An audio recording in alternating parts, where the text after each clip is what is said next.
Praise the Lord. My name is Dr. Roosevelt Robinson Jr., and I just self-published a book entitled God's Favor, My Wife. This book was prophesied by my apostle many years ago that said, I will write this book and it will bless many. I want you to go pick you up a copy. This book will inspire you, encourage you, and bless your soul. If you're seeking for salvation, if you're seeking for a closer walk with God, if you're looking for ideas for your youth ministry, if you're looking for that husband or searching for that husband or wife that God has promised you or that you desire, this book will inspire you, encourage you, and help you on your journey with God. Go to barnesandnoble.com, that's bn.com or amazon.com, and pick you up a copy. I guarantee it will bless you. I have shared my experience and my testimony of how I met my wife and we got married, and how I have gained favor down through the years being married to my wife. Be blessed.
Greetings to those of you who are listening and viewing from around the world.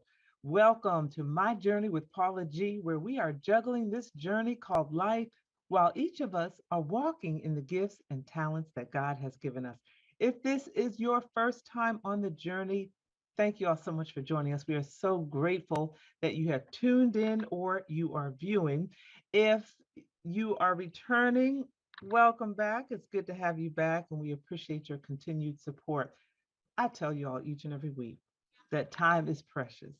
It is the one thing that you cannot get back. So, for you to think it not robbery to spend this time with us, we truly, truly appreciate it. We'd also like to thank and show our appreciation for our underwriters on this journey. Without them, we would not be able to bring you such quality programming. So we thank each and every one of our underwriters. And you know, underwriting is a great way to gain exposure for your business, product, or service while embracing the journey. So if you are interested in becoming an underwriter for My Journey with Paula G, you may email us at jerryroycelive@gmail.com or paula@paulagvoice.com. Please place in the subject line underwriting opportunities, and we will be sure to follow up with each and every one of you. Also, I invite you to stay connected with me via my website, paulagvoice.com, as well as social media across the board: Facebook, YouTube, Instagram, Paula G Voice, where you can stay connected on the journey as well. Well, before we talk with our guest today, I want to share with you a bit of Paula's perspective. And I have an excerpt here from my book, which is entitled My Journey to Lady Wisdom. Oh, disappearing. My Journey to Lady Wisdom After Midnight, which can be found on my website. Here we go.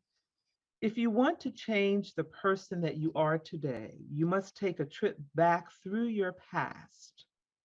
Unlock the doors of hurt, the doors of anger, the doors of bitterness, the doors of unforgiveness.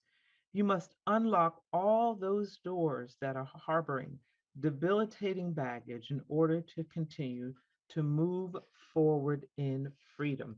I remember working with an administrator at one point, and she would tell us at the beginning of the year that each child comes through the door on the first day of school with an invisible suitcase. And it is our job to unpack that suitcase and to help the child through the 4 years. I was on the high school level, so through the 4 years of high school, navigate what is in that suitcase, unpack some of those things that need to be unpacked, help them to rewrite a new narrative if necessary so that they can move forward in their academic career as well as their personal lives. Each and every one of us comes to the table with an invisible suitcase that is full of the experiences from our past that manifest into our present, whether it's our mindset, our behavior, or what have you. So sometimes we do have to take a journey back to peel back some of those layers of those things that have not healed properly, to rewrite the narrative, to take the opportunity to heal properly so that we can move forward and be free from any of the hurt, the bitterness, the anger, or sometimes the depression.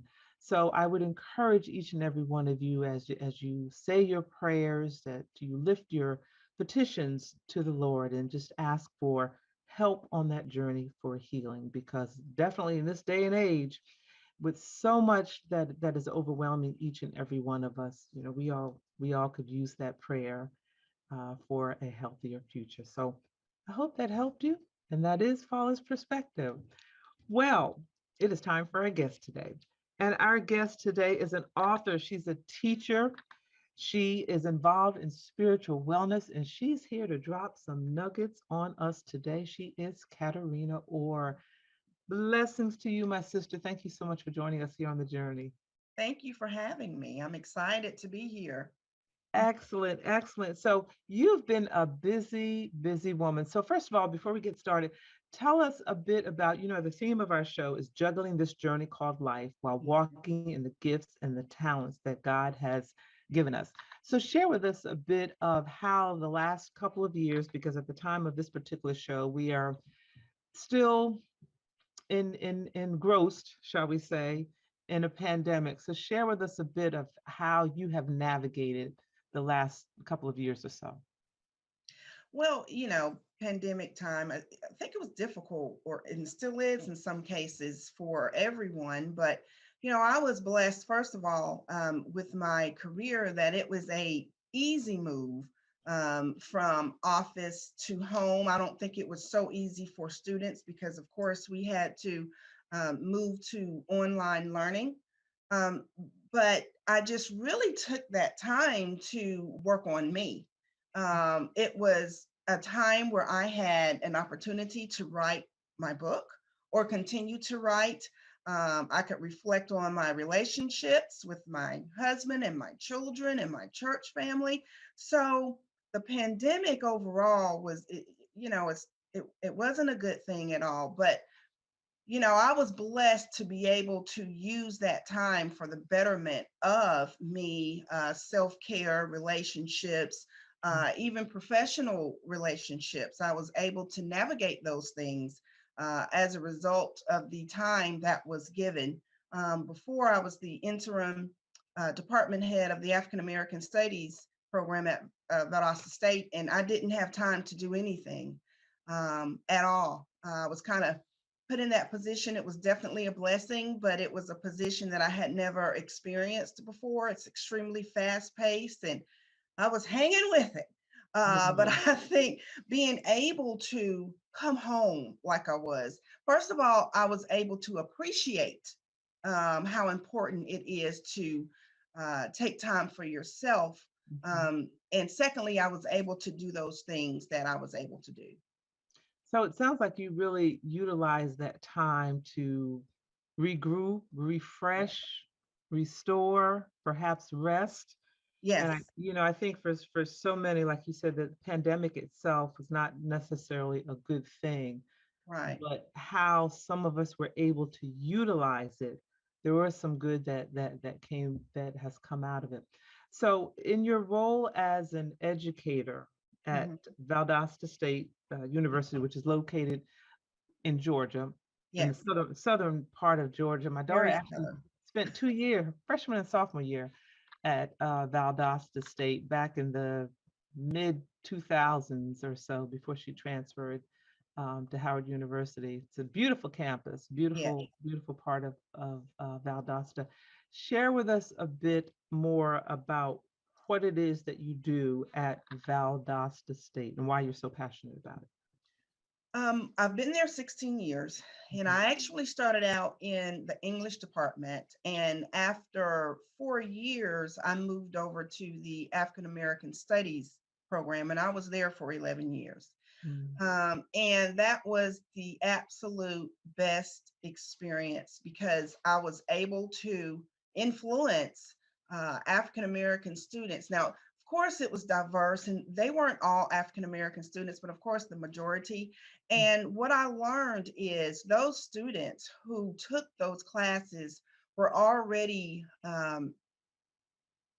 very aware of their identity. They were already aware of where they were, or their place rather, in society. So I was taking, I wouldn't say, this ball of clay. It was clay that was already developed and they just needed to be taken into it. I was able to craft a class based on Beyonce's Lemonade uh, visual album.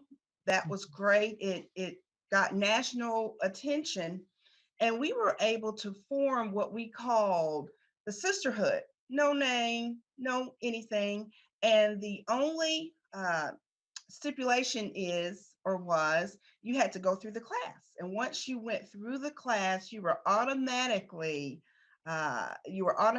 able to join this sisterhood, which grew into this forum we did that was always very well attended, Black Woman's Forum. So, Black images in film, a lot of different courses that I was given the liberty to craft, and they were always very well attended. Definitely passionate about being able to impart that knowledge um, to these, what I like to call half grown, half grown. I'm twice grown, they're half grown people. And they were just like sponges, like receptacles. They were just taking it all in. And even today, I still have major relationships with many of the students. After I was interim head for a year, I went back to the English department, and teaching English is my love as well. Of course, as freshmen, it's a little different type of relationship. I almost have to be in um, the mama role with the ruler. The Because ruler. this pandemic really did something. Yeah, I mean, it did something to um, the freshmen coming in. They went through something, and so we're still having the remnants of that and having to work that out so that they can be back to where they need to be. Right. So, as teaching English, and I grew up in a Hmm. family of educators. My aunties were, if they weren't in nursing, they were teachers. And I can remember as a Right. child coming in and I'm all excited about telling them about, if I went to the fair, the circus, and I'm all excited. And every phrase, they are correcting my English so much so that when I try to get to the end of my story, I forgot what I said. And they're like, "What? Okay, child, what are you trying to tell us?" And I would have forgotten what it was I was trying to say Right. because they are correcting my English. So Yeah. in this season that we're in, you may have to help me with this. I am Hmm. struggling with, I think capitalization is becoming extinct, and punctuation. Need I go on? So, Hmm. it just disturbs my spirit. From the onset of texting language has Yes. infiltrated our standard English, if you will, and it's major because it has crept into these academic papers. I have a professional editing service as well, and it's the professionals, believe it or not, they do it as well. I don't think that they believe that standard English is as important as it used to be, but it's still used. You need a standard. You need a You standard. have to have this standard that everyone can identify with so that you can communicate with everyone that you want to identify with. So Mhm. it's difficult.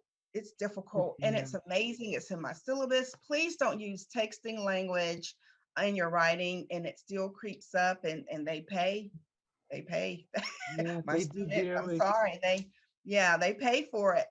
Yes, and that, and I remember back, being an educator, I remember it's been, I would dare say, almost a decade now when cursive writing came out of the schools, and I was having Yeah, a challenge with the postal service, and one of the things I mentioned, I said, I can imagine you have this generation of new postal workers that are coming up that don't know cursive.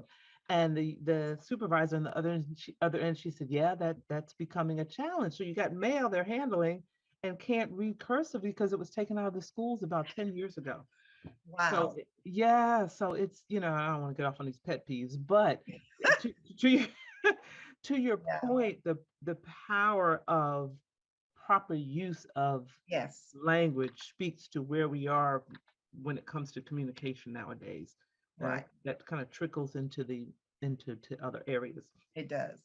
So experience in teaching English, Yeah. which I would say would be a natural transition to becoming an author. Share with us a bit about some of what you have written.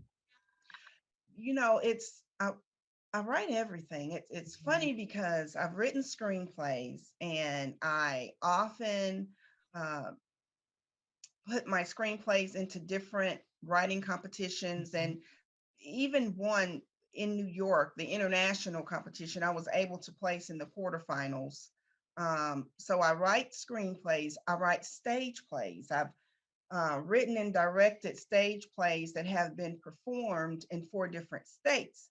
Mhm. And then I edited and published authors' works. And it's something because people would often call me an author and I would get annoyed. I'm not an author, I'm an Mhm. editor. I'm an Mm. editor, I'm a publisher, I'm not an author. Did not Mhm. think I wanted to write books at all. When you can write screenplays and stage plays, you just write action. It's just action, action, action. You don't have to Wow. describe the place. You don't have to, create this extensive dialogue because it's what you see. It's the movements that the watchers are more audience. It's what they watch and want to see. But sometimes people can speak over your life and you don't even realize that's what's going on because I had a harrowing experience, something I had never, ever experienced before. And the way that I was able to work through it was Mhm. to write. Mm. And I said, God, you really know, you're going to do what God wants you to do Right. one way or the other. He's Mhm. going to get you where he wants you to be. And I remember when I was going through that experience, I would say, Lord, just tell me what the lesson is. I promise you I will learn that lesson so Right. we can move past this. Well, it was to get me to write. And that's exactly what happened. And that was my journey to writing this book, Excellent. So tell us the title of the book, The Assistant. The Assistant, and can you just give us a little snippet of what it is about? It's about this uh, young, twice grown uh, African American woman, and she's juggling being a preacher's wife and working in higher education. And now she has this new challenge of being in administration that she's never done before, and the challenges that she has to face once she gets into that position. One of the main challenges being her assistant, but then there are others. Once she gets in this position, it starts bumping up against her faithfulness and being faithful to um, her church. And then to add just another whammy, um, there have been some department heads, African American women department heads, who have come up missing. One Mm. they found dead in the river. And Mm. now Felice is being harassed by the same group that they believe killed these other women. Oh my God. Some are still missing. So Right. that's the crux. That's a little bit of twist. And then also, in addition, spiritual wellness. Tell us a little bit about that. You know, okay. I'm kind of unorthodox, I think, when it comes to being a preacher's wife or a first lady. I just want to be called a preacher's wife because I just don't. First lady is fine, but it's not for me because I'm not first in anything. I'm struggling like to be the best Christian that I can be, like everyone else. And sometimes um, we don't want to talk about certain issues as Christians. And the issues that we don't want to talk about are the very issues that are keeping us sick, whether it's mentally or physically. Um, we don't want to talk about those issues. So I'm using this platform to dare talk about these issues that we don't want to talk about. Like one, Zora Neale Hurston said that Black women are the mules of the world, Mm. meaning that we carry all the burden. You don't really hear that when you are in a church setting, that women, Black women specifically, are the mules of the world, that we carry these burdens. We don't talk about that. So that's something I want to reach out and say, hey, we carry everybody's burden, but Jesus Christ says that even our burdens need to be laid at his feet. So we need to delve into some self-care, Some right? self-care. So Yeah. how can the audience stay connected with you on your journey and learn more? I do have a website, cmchelenor.com. Same as my social media platforms, cmchelenor. I do blog once a week through my spiritual wellness page, and you'll see those mainly on Facebook and then, of course, on my website. And those are the absolute best ways to Stay connected. contact me. Excellent, excellent, because you have so many wonderful streams of Yeah. knowledge going on that can really inspire, can encourage, can empower, as we could all continue this journey called life. So thank you so much for Mhm. joining us on the journey. And ladies and gentlemen, we have come to the end of this episode. We thank each and every one of you for tuning in or listening. Our underwriters, we thank you for your continued support of my journey with Paula G. Make sure you connect with us, my website, paulagvoice.com, across social media, YouTube, Instagram, Facebook, Paula G Voice. And I leave you with this, as I always do, that the greatest conversation you will ever have is the one that takes place in between your ears. What are you speaking to yourself? Is God a part of that conversation? And are you listening to his still small voice? Until next time, ladies and gentlemen, embrace the journey. Praise the Lord. My name is Dr. Roosevelt Robinson Jr., and I just self-published a book entitled God's Favor, My Wife. This book was prophesied by my apostle many years ago that said, I will write this book and it will bless many. I want you to go pick you up a copy. This book will inspire you, encourage you, and bless your soul. If you're seeking for salvation, if you're seeking for a closer walk with God, if you're looking for ideas for your youth ministry, if you're looking for that husband or searching for that husband or wife that God has promised you or that you desire, this book will inspire you, encourage you, and help you on your journey with God. Go to barnesandnoble.com, that's bn.com, or amazon.com, and pick you up a copy. I guarantee it will bless you.